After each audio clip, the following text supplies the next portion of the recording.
ఏమంటున్నావు ఇంట్లో? నువ్వు కాలేజ్ పోకో అన్నాడు. దేనికి అంటే నేను రేపు నేను తీసుకోపోతే పోలీస్ స్టేషన్ లో సైన్ పెట్టు, అన్న టార్చర్ చేస్తున్నా అని చెప్పేసి నేను మిగతాది ఏం రాపియాలో నేను అది రాపిస్తా అని మా డాడీ అంటున్నాను.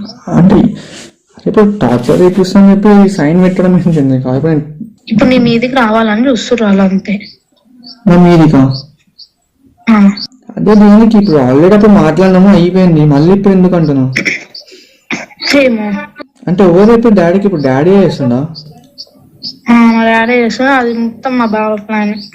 మీ బావ ప్లానా? నిన్న సాయంత్రం మంచిగా ఉండు. సరే ఇప్పుడు ఏమైనా ఉంటే మరి మీ బావ నాకైనా ఫోన్ చేయాలి కదా. ఇప్పుడు అది మళ్ళీ ఏమైంది రాబోయే ఇది అని చెప్పి నన్నే అడగాలి కదా. ఏం అడగలే కదా, అదే కదా నా ప్రాబ్లం. ఏం చెప్తలేదు, ఏం చేస్తలేదు, నన్ను ఇట్లా పెట్టమంటారు. నువ్వేమనుకున్నావు చెప్పు మాట. నేను ఎడికైతే ఆడికి అని నేనున్నా. అంటే ఎడికైతే ఆడికి అంటే ఎట్లా అంటున్నాను? నేను పెట్టనీకి రెడీగా లేను అంటే నేను చేస్తున్నావా అని అడుగుతారు. అవునానే కదా నేను చెప్పాలి. అందుకే నేను నిన్న అడుగుతున్నా నువ్వేమనుకుంటున్నావు అనేసి.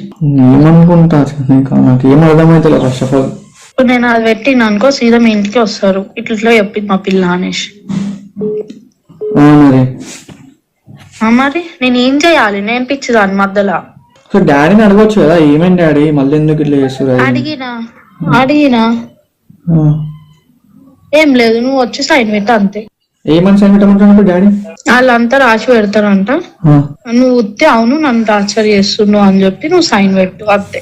ఇంకా నువ్వు ఒక్క మాట మాట్లాడు, దాడికి వచ్చి గాయ కూడా చేయొద్దు. నువ్వు ఒక్క మాట కూడా నువ్వు ఎక్కువ మాట్లాడు దాడొచ్చి అని చెప్పి అన్నాడు. అంటే ఏం చేద్దాం అనుకుంటారు? అంటే నా లైఫ్ స్పాయిల్ చేద్దాం అనుకుంటారు అంటే ఏంటి? ఆ రోజే అన్నారు. ఏమని? నేనైతే వదిలా నడుచుమా, మీరు వదిలేసినా సరే నేనైతే వదిలా అని అనేసి అన్నాడు మా బావ. అంటే నన్ను కూడా అన్నాడు, మీరేమన్నా చేసుకోరి, నేనైతే ఇద్దరిని వదిలా, ఇద్దరిని చంపేస్తా అని అన్నాడు. అయితే నేనన్నా అవును మీకు మనుషుల మీద ఎప్పుడు ఉందని, ఇప్పుడు మీకు అసలు మనుషులు అంటేనే విలువలేదు మీ ముఖాలకి అని నేను ఒర్రినా. ఏమంటలేదు.